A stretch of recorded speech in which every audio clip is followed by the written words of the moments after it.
Welcome to Game Set Matchup, the podcast where we talk everything partnerships, the good, the bad, and the ugly.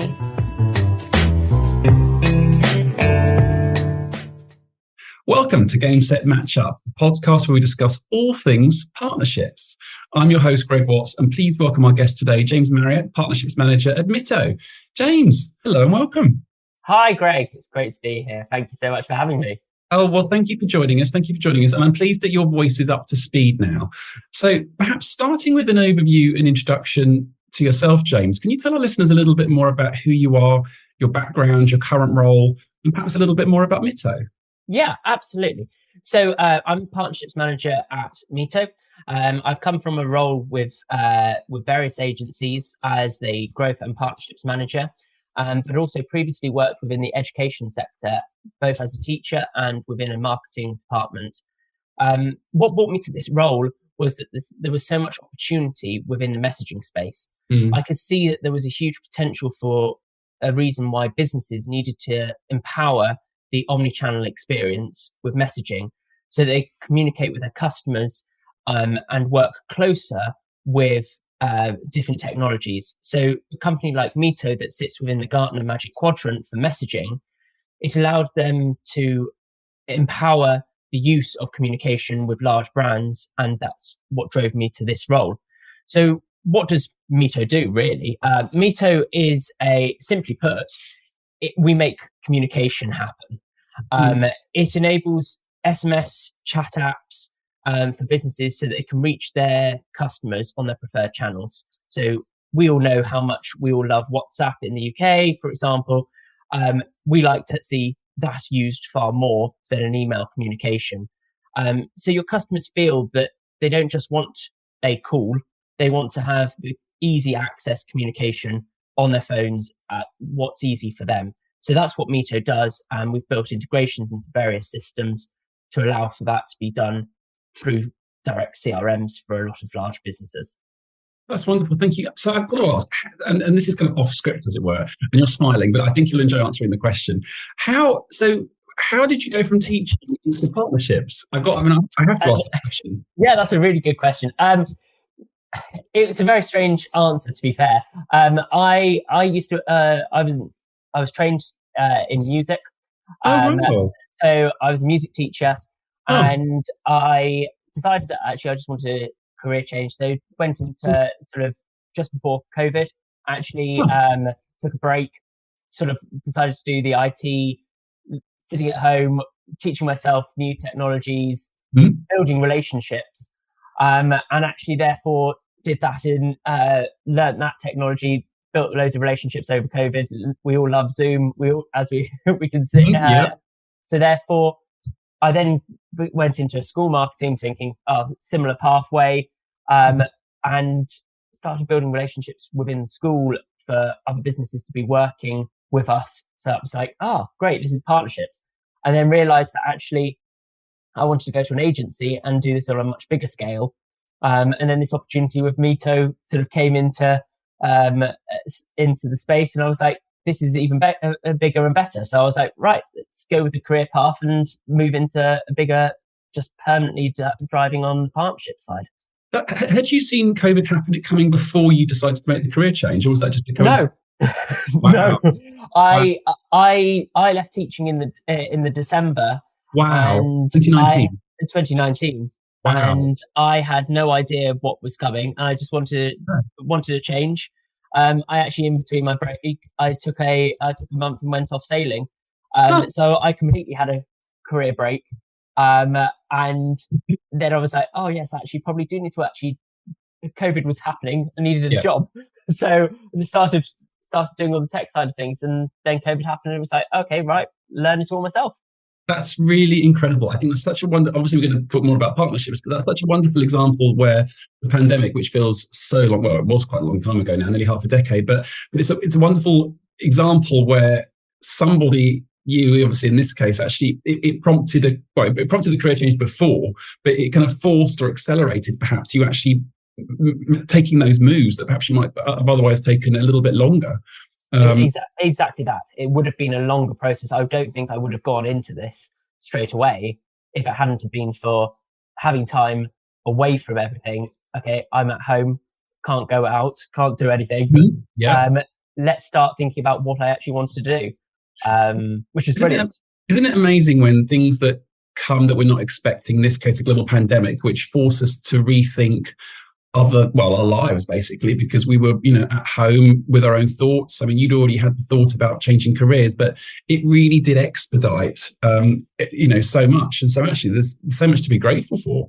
Yeah, exactly that. So, well, we love it. It's nice to not have to worry about it anymore, but scary at the time. Yeah, it definitely was. Well, look, coming back to partnerships, and I could talk to you a lot about this, and perhaps we'll come back to it shortly. And I really want to ask, because I know that our listeners would love to hear, how have you seen Mitto's approach change since you've been there when it comes to creating partnerships? And secondly, what does a gold star partnership look like for Mitto? So I'd say at Mitto, every partner of ours is a gold star partner, which has made our program really special. We ensure that every partner of ours gets the time and the resources and training that they need to succeed. And that mutual success, we find, is when we get the feedback that our solutions are being leveraged by their clients. And so therefore, this has meant that the enablement has led to more loyalty for them. And therefore, their business has grown. Therefore, their trust in us as a solution has worked really well. We also think that the communication part is really key for us, and it means that they feel that being a gold star, every partner of ours, means that they have a much closer relationship with the partnerships managers. So therefore they feel that there's more business can come into place, and so therefore it will succeed more as their business grows. So, but going back to the first part of the question, when I joined Mitto, our partnership program was still in its earlier stages. My colleague Filippo has been running it for a period of time, and we were still focusing on a range of businesses that tried to fulfill an immediate need to partner, so getting results. But while we were delivering this and it was successful, we noticed that we needed to foster a sort of kind of innovation and ultimate benefit that both Mitto and the partner needed.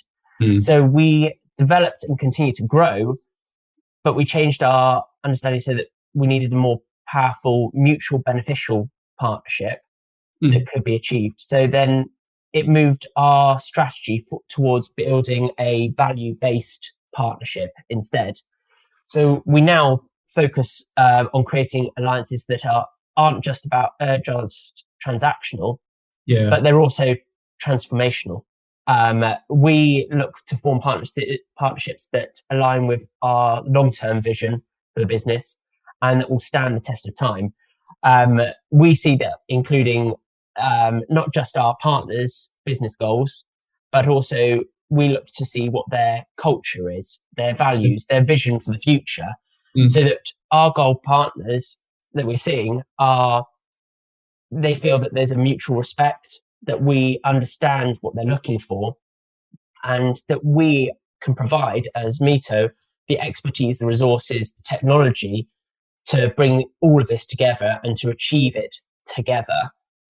So the model that we're going for now is emphasizing the shared commitment to ongoing support and the transparent communication and the innovation, because that's where we see the need for partnerships to move forward. We all know that partnerships are a key part of a business, but it's how does it change over time? And I know that we'll cover it, we'll come back to it, is where the future's going, and we'll see what happens, really.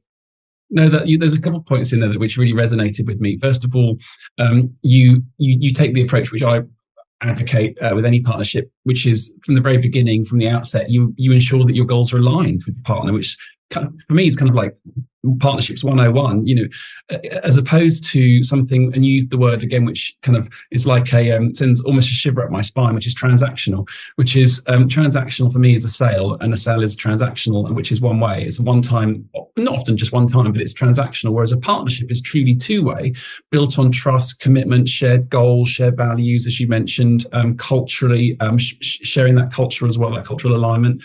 So no, that sounds like it sounds absolutely wonderful. And I think the thing is, Greg, I think we've seen it as that we created a partner program now that means that, yes, they can be a partner with us and they can have loads of contact, or they can have a reduced amount of contact depending on what they want to, how they want to run it. Yeah. But we see it as we offer everything from events to webinars to podcasts to co-branded marketing opportunities, blogs, everything like that, dependent on how much the partner wants to be involved with and how much they want to do. We will offer it all because we see that if they grow, we will grow. Yeah, I completely agree. I think I think it's quite nice actually. We've been seeing a shift over the past 5 years or so from sales into partnerships, because it's not just nice and it's certainly not fluffy, but actually commercially both or all partners achieve a great deal more because there's a kind of we're in it for the long term together, and so commercially it just works much better, which is wonderful. But so this kind of leads on quite neatly to the next question, which is looking at partnerships, because after all, we believe that they're the lifeblood of businesses. What's your definition? What's James's definition of a business partnership, and how do you go about creating them? Oh, that's it. Okay, where to start? So for me, a business partnership is a strategic collaboration where two or more entities come together to achieve a goal that they couldn't accomplish effectively by themselves. Yeah. For me, it goes beyond a simple exchange of goods, like services or anything like that. It's about integrating our resources, leveraging each other's strengths, and sharing the mutual commitment to success. That's the most important. That's my way of seeing it. And for me, when I look to establish a partnership, my first steps are I need to assess it. I need to look whether we have aligned values and compatible goals. I'll give you an example. So if Mitto was exploring a partnership with a company that has an expertise in digital communication, we would start by understanding not only the technical benefits of the solution, but also their broader vision of what they want to achieve through the collaboration. From there, I would then focus on building trust by being transparent about our goals at Mitto, but also setting very clear expectations and also discussing even the potential risks. I think that's really, really important, because once this foundation of trust has been established, we can start moving forward with setting clear roles and responsibilities within that relationship for both parties, ensuring that we both have the shared understanding of what success looks like. This way, the partnership is designed to be more flexible and dynamic and capable of adapting to the business and the landscape that's constantly changing. And I always like this one that I would always say is I always try to say a help me help you mentality. Yes, with our partnerships. When I look for partnerships is key, because I want partners that will be open to taking advantage of not just our technology, but also our training, our enablement that we offer to ensure that they succeed, but their clients and customers will succeed as well. And that's where I see the real importance of partnership is, because I think that really will help establish a good partner. Thank you. There's a couple of bits there, if I can pick up on, if I may. The first is you mentioned that risk. You used the word risk earlier, and because we all know that partnerships, it's not all plain sailing. And going back to when you sailed as well, it's not always plain sailing. Sometimes you come across some choppy waters. I think that you use the word risk. There's also other words that could be used, and I think if the trust is there from the very beginning, then actually when you hit those choppy waters, or you kind of are navigating around some risk, you do it together in the knowledge that it's not always plain sailing, but we're going to get through this together. And I think those are the best relationships and partnerships. Is what for what it's worth. The second kind of, as you were also talking, there was something which there was an image which brought me back to your music teaching days, about an orchestra, of when everyone's playing together, and if somebody makes a mistake for whatever reason, there's a collective support there. But ultimately, the symphony comes together, and the music that's produced is beautiful. But sometimes there are slip-ups. But that's just part and parcel of any relationship or partnership. Exactly that. And I think that's what just makes partnerships so important to me, and that's why I love what I do, is because it's not just about giving a solution. It's about building that relationship. It has to be building a stronger relationship. It's building those foundations. Once you've got the foundations, then you can strive for ultimate growth and development. And doing it together, importantly. No, thank you. I mean, this leads on very nicely to our next question, which is, for all the budding partnership people listening, what advice would you give to your younger self starting out, perhaps the do's and don'ts of partnership creation and development? Well, I can go for the slightly cheesier line, is let's go into partnerships sooner rather than later. It's a great role to be in. But advice-wise, I would say always prioritize listening. Is my biggest one.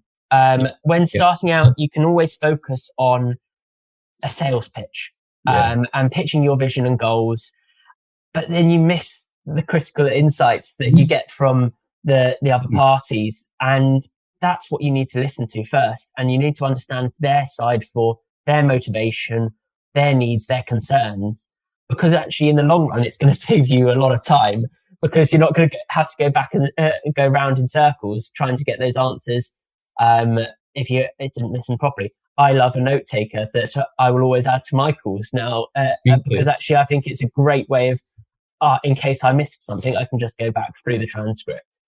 But then also, I think a do and a don't, do's and don'ts, there are a few, obviously.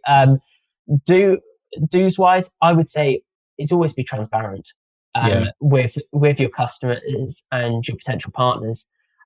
Because actually it will build that positivity between the two of you and businesses, because then they can see if there are any challenges, they know that they can trust you, and they can see that you can see any mistakes. If there's a bug in something or anything like that, or your partnership's not quite where you want it to be transparent, and then it will build and you can correct it at a quicker pace. And then don't. I always say, don't ignore red flags. I see that. I've seen that with other friends that are in it. If it's rigid, just get them signed up. Just do it. There will be issues. So why do you think people ignore red flags? Sorry, just because I'm close to my house. I would say it's because of targets. I would say because it's more likely to be, they need to hit a target. They need to get it over the line. That's why they would ignore the red flag.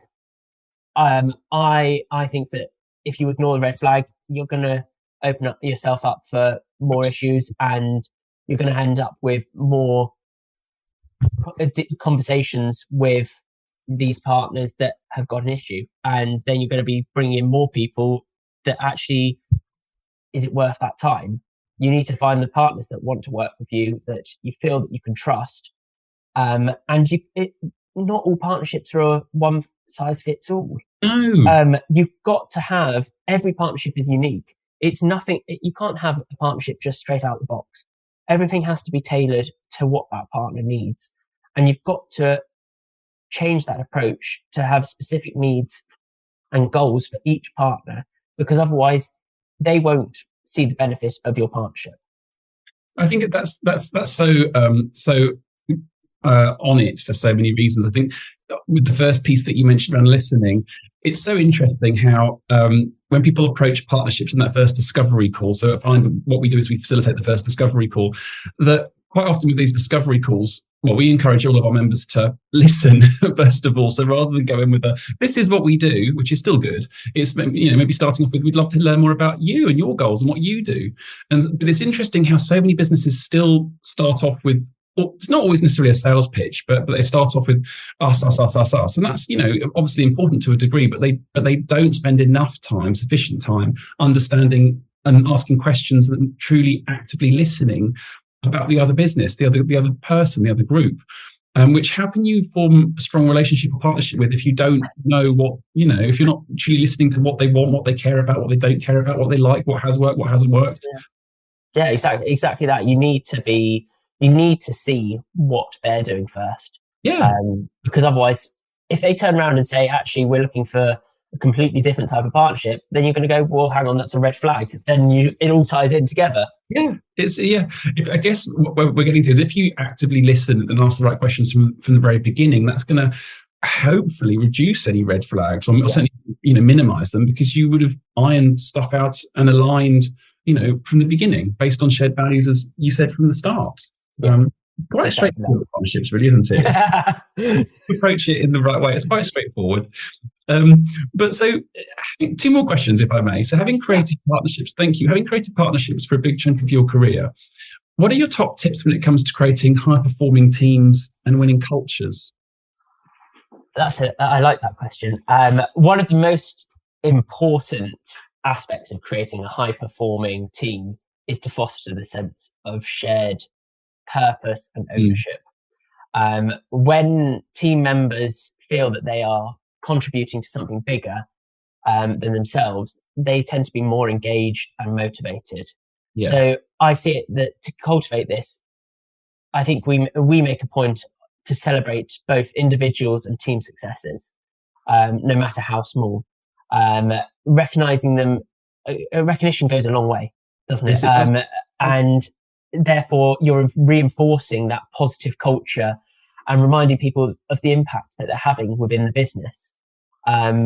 We work to create an environment where team members feel comfortable sharing their ideas, even if they're unconventional or risky. And by encouraging this sort of dialogue between all of our teams, you're enabling them to tap into the team's full creativity and their potential, which often leads to thinking outside the box with innovative solutions to what's needing. And it also allows them to understand their contributions and feel confident in their responsibilities.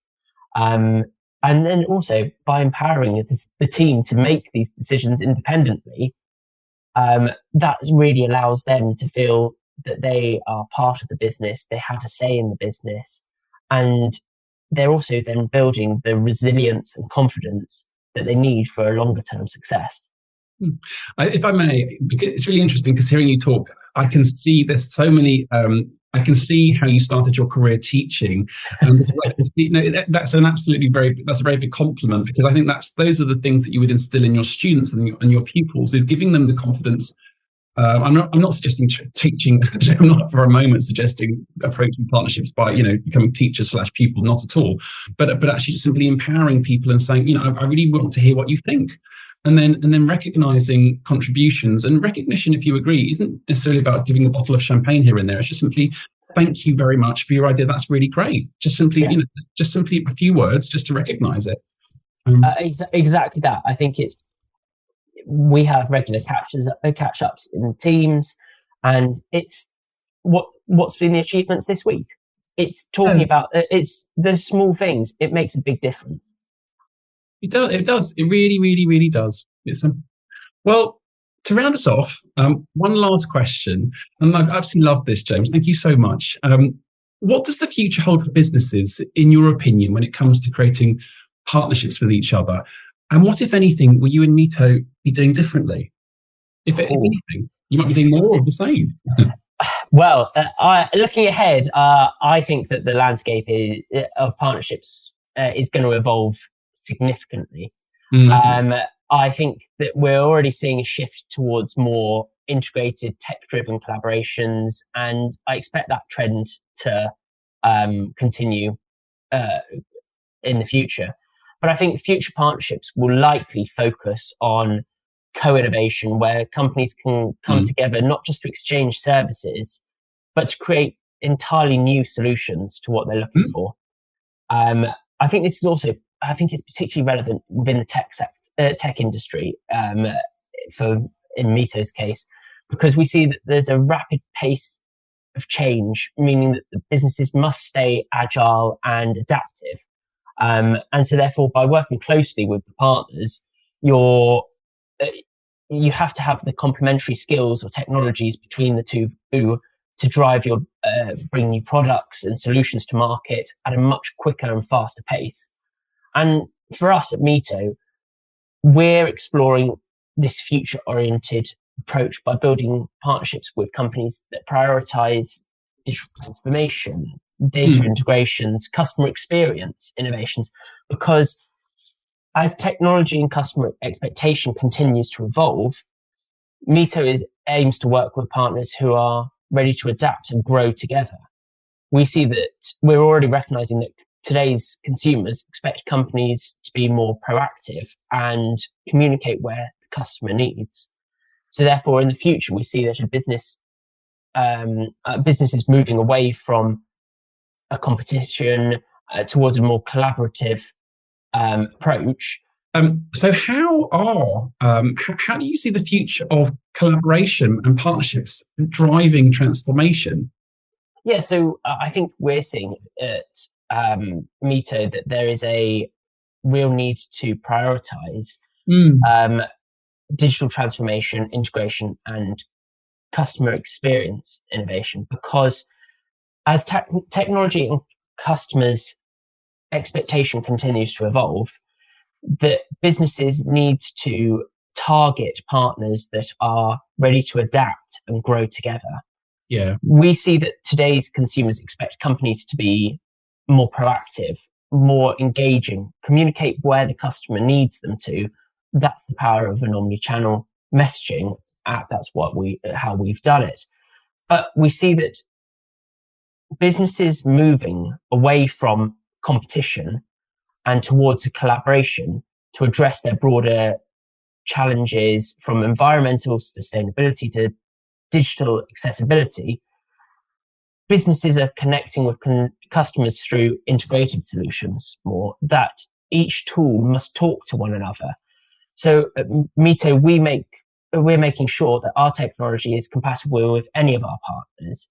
And so therefore, that's the key for them to continue to grow. And in terms of AI, obviously you can't speak about futures without mentioning the word AI. It's the same thing. We're making sure that all of our systems are always talking to each other to reduce the need for human effort, and get more involved with what's coming from AI. And more businesses are up and running with better communication channels. And it means that the end users respond better to them because they can empower themselves to use the future technology. And it's going to continue. There's no question of where partnerships are going to continue to grow. And you have to look for the technology, particularly, that is going to continue to thrive and drive your communication. I think, that all resonates. I mean, ultimately, it's the customer who drives and creates the demand, and it's the companies to provide the solutions to those, either by themselves or in partnership with others. And it's really wonderful actually seeing two or more companies come together to say, right, there's this customer need over here. We can't do it by ourselves, but we can do this part of it. We believe you can do this part of it.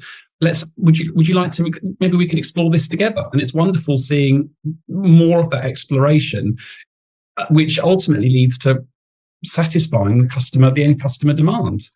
Yeah, exactly that. And it all comes down to partnerships is all about that end customer. Yes. It all comes down to that. Yes. You can be empowering as many partners as you like, but actually, as long as you're helping that end customer, that's what matters. Yeah.